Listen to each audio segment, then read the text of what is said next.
எல்லாருக்கும் வணக்கம். Without me hotspot 2 wouldn't have been possibleன்னு சொல்கிறாங்க. அப்படிலாம் கிடையவே கிடையாது. கண்டிப்பாக it would have been possible. Good content is always possible in any scenario, in any industry. So அது வந்து நிறைய படங்கள் தொடர்ந்து ப்ரூவ் பண்ணிகிட்டே இருக்குது. அந்த விதத்தில் ஹாட்ஸ்பாட் 1 அதை ப்ரூவ் பண்ணிச்சு. So it's always going to be possible to make good cinema without any names attach to it. So first of all நானும் வந்து உங்களை மாதிரி ஒரு விஷயம் இங்கே ஷேர் பண்ணணும்னு நினச்சேன். இந்த படத்தோட ட்ரெய்லர் ரிலீஸ் ஆகும்போது நான் என் ஃப்ரெண்ட்ஸோட உட்காந்துருந்தேன். அண்ட் பார்த்த உடனே எனக்கு பயங்கர கோவம் வந்துச்சு. நான் நேராக ஃபோன் எடுத்து கலைக்கு ஃபோன் அடித்தேன். என்னடா படம் பண்ணியிருக்கேன் அப்படின்னு. ஏன்னா எனக்கு வந்து பொதுவாக என்னோட திங்கிங் என்னென்னா, சினிமா ஆல்வேஸ் இன்ஃப்ளூயன்சஸ் பீப்புள். அவங்களோட மைண்ட் செட்டை இன்ஃப்ளூயன்ஸ் பண்ணுற ஒரு மிகப்பெரிய டூல் வந்து சினிமா.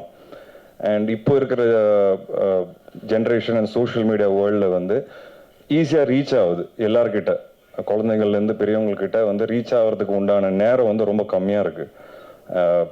ஒரு வைரலாக ரீச் ஆகிடுது. ஸோ இது பார்க்கும்போது எனக்கு ரொம்ப கோவம் வந்தது. நம்ம நல்லது சொல்கிறோமோ இல்லையா, இந்த மாதிரி விஷயம் ஏன் இவங்க பண்ணுறாங்க டைரக்டர்ஸு? இப்போ ஒரு ஹிட்டு கொடுக்கணுங்கிறதுக்காக ஏன் இப்படி பண்ணுறாங்கன்னு உடனே கோவம் வந்து கலைக்கு ஃபோன் அடித்து நான் பேசினேன்.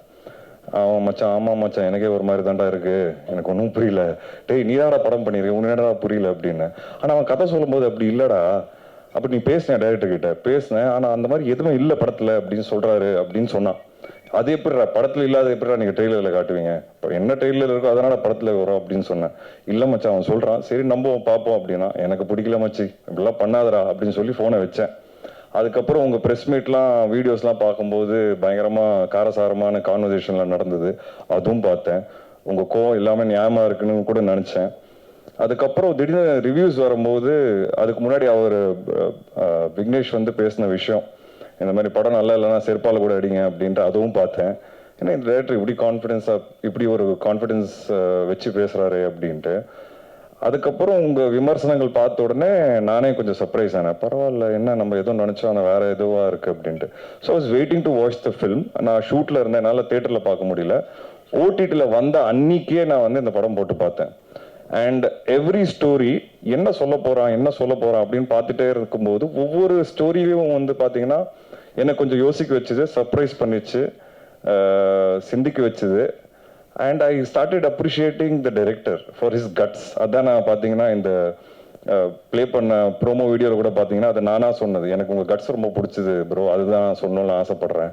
It's not easy to make a film in today's scenario. And இந்த மாதிரி ஒரு படம் பண்ணி, இந்த மாதிரி ஒரு டீசர் பண்ணி, ஏன்னா ஒரு விஷயம் வந்து 4 பேருக்கு அட்ராக்ட் ஆகணும்னா அது ஏதோ ஒரு கோட்டிங் தேவைப்படுது. அந்த மாதிரி ஒரு உலகத்தில் தான் இருக்கும். அந்த கோட்டிங்காக தான் நான் வந்து அந்த ட்ரெய்லரை பார்த்தேன். And I really enjoyed it. Especially the last episode வந்து எனக்கு கலையோட எபிசோட் தான் ரொம்பவே பிடிச்சது. ஏன்னா சம்வேர் ஐ ஃபீல் தட் இன்னைக்கு இருக்கிற உலகத்தில் வந்து குழந்தைகள் வந்து அவங்களோட இன்னோசென்ஸை வந்து லூஸ் பண்ணிடுறாங்க சீக்கிரமாக. அண்ட் அதுக்கு நம்மளும் ஒரு காரணமாக இருக்கும். As parents we should be careful to let them enjoy that innocence. அதை பார்த்துட்டு நான் ரொம்ப யோசித்தேன், என் பையனுக்கு வந்து கண்டிப்பாக நான் இந்த மாதிரி எக்ஸ்போஷர் கொடுக்கக்கூடாது, அவனை நான் கொஞ்சம் ப்ரொடெக்ட் பண்ணி அந்த இன்னோசென்ஸ் அவன் என்ஜாய் பண்ணணும்னு நான் ஃபீல் பண்ணேன். ஸோ அந்த ஃபீலிங் வந்து எனக்கு வந்த உடனே ஐ வாஸ் ரியலி ஹாப்பி. அன்னைக்கு நைட்டே வந்து டேரக்டர் கிட்ட பேசணும் அப்படின்னு சொல்லி ஐ திங்க் ஐ ஃபினிஷ் வாட்சிங் த மூவி அரவுண்ட் 2:33 நினைக்கிறேன் இந்த நைட். அப்பயே பேசணும்னு சொல்லி நம்பர் கண்டுபிடிக்க ட்ரை பண்ணேன், எனக்கு கிடைக்கல. துரைக்கு வந்து மெசேஜ் போட்டு வச்சிருந்தேன், துரை எனக்கு வந்து நம்பர் அனுப்புங்க, director number. So next day morning I think I spoke to the director. I really genuinely from my heart I wished him. And I told him I wish more such cinema is made. And I told him, thank you for also teaching me that don't judge a book by its cover. அது வந்து நம்ம எல்லாரும் ஈஸியாக judge பண்ணிடுறோம் எல்லாரையும். ஒருத்தர் பின்னாடி என்ன இருக்குங்கிறது நம்மளுக்கு தெரியவே தெரியாது. அது வந்து என்ன மறுபடியும் வந்து புரிய வச்சிங்க இந்த படம் மூலியமாக. அண்ட் நீங்கள் சொல்ல வந்த விஷயங்கள் எல்லாமே ரொம்ப நல்லா இருந்தது அப்படின்னு சொல்லி நான் அப்ரிஷியேட் பண்ணேன். And I told him let's meet பண்ணும்போது துரை வந்து என்கிட்ட சொன்னார், டைரக்டர் இந்த மாதிரி அடுத்து பிளான் பண்ணுறாரு அப்படின்னும்போது ஐ ஆஸ்க்ட் ஹிம் என்ன வச்சிருக்கீங்க, சரி இதுக்கு மேலே என்ன பண்ண போகிறாரு அப்படிங்கிறது. And then he narrated the entire script to me. எனக்கு ரொம்ப பிடிச்சது. மறுபடியும் every story was very unique. திருப்பி அவர் சொல்ல வர விஷயங்கள் வந்து நல்லா இருந்தது. என்னைக்கு இருக்கிற காலகட்டத்தில் அது வந்து திருப்பி எல்லாருக்கும் அப்ளை ஆகும், எல்லாரும் யோசிப்பாங்க. என்னோட பர்சனல் ஃபேவரட் வந்து அந்த லாஸ்ட் கதை. அதை நீங்கள் எல்லாரும் பாருங்க, அது ஏங்கிறது உங்களுக்கு தெரியும். I think that was my most favorite in the second part. All stories are good, but என்னோட பர்சனல் ஃபேவரட் அந்த ஃபோர்த் ஸ்கிரிப்ட். அது ஏங்கிறது வென் யூ வாட்ச் ப்ராபப்ளி அது ஒரு சின்ன ஒரு டிபேட்டாக கூட ஆகும் அந்த ஒரு டாபிக் மேலே வரும்போது. But I am looking forward to it. And then we discussed என்ன பண்ணலாம் அப்படிங்கிறது. துரை கிட்ட நான் பேசும்போது துரை சொன்னார், இல்லை they're interested, will collaborate, present பண்ணலாம் கதையை அப்படின்ட்டு. நான் தாராளமாக பண்ணலாம் Durai, I will be really happy to do it.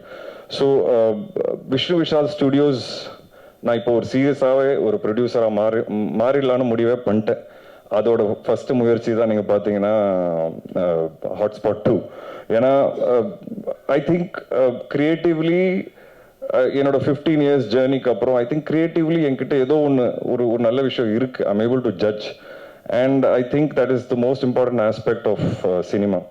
அந்த ஜட்ஜ்மெண்ட் வந்து எனக்கு ஓரளவுக்கு இருக்குங்கிற ஒரு நம்பிக்கையோட இனிமேல் நிறைய படங்கள் பண்ணணும், சப்போர்ட் பண்ணணும், நிறைய கான்டென்ட்டை கொண்டு வரணும் அப்படிங்கிறது நான் ஃபுல் ஃப்ளெஜாக டிசைடே பண்ணிட்டேன். அண்ட் அந்த விதத்தில் என்னோட பிரதரோட ஃபிலிம் ஓஹோ அண்ட் தென் பேபி, அதுவும் பார்த்தீங்கன்னா நிறைய யங்ஸ்டர்ஸை லான்ச் பண்ணுறேன், நிறைய first timers. Director Krishna direct பண்ணுறாரு, அவரோட ஃபர்ஸ்ட் ஃபீச்சர் ஃபிலிம். இதுலேயும் பார்த்தீங்கன்னா நிறைய யங்ஸ்டர்ஸ் அசோசியேட் ஆகிருக்கிறாங்க. என்னோட ஃபியூச்சர் ப்ரொடக்ஷன்ஸ் ஒன்று இப்போ நான் அனௌன்ஸ் பண்ணிட்டு இருக்கேன். I have a good line up of films. God's grace கொஞ்சம் டிலே ஆயிடுச்சு last 2 years, but solid line up வச்சிருக்கிறேன் என்னோட ப்ரொடக்ஷன் ஹவுஸில். நிறைய அகெயின் நியூ டேலண்டோட ஒர்க் பண்ணுறேன். ஐ am looking forward and I'm very confident because I know for a fact and அதை நான் experience பண்ணியிருக்கேன். நல்ல படங்களை என்றைக்குமே, அது மீடியா இருக்கட்டும், ப்ரெஸ்ஸாக இருக்கட்டும் அண்ட் ஆடியன்ஸாக இருக்கட்டும், என்றைக்குமே கைவிட மாட்டாங்க.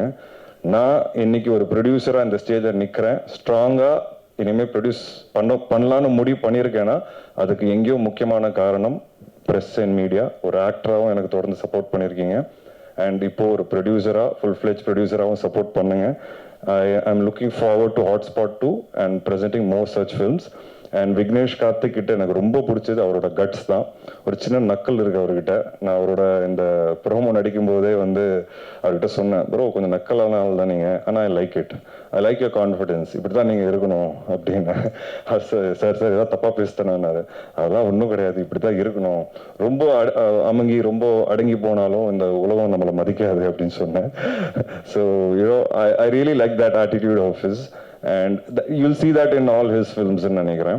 And producer Bala sir and Suresh sir first film வந்து சப்போர்ட் பண்ணி அவருக்கு பண்ணாங்க. ஸோ ஐ தாட் ஒரு ப்ரொடியூசர் வந்து இந்த மாதிரி ஒரு கண்டென்ட் எடுத்து சப்போர்ட் பண்ணும்போது people like me who can afford to be a part of such movies and such scripts should also come forward to support.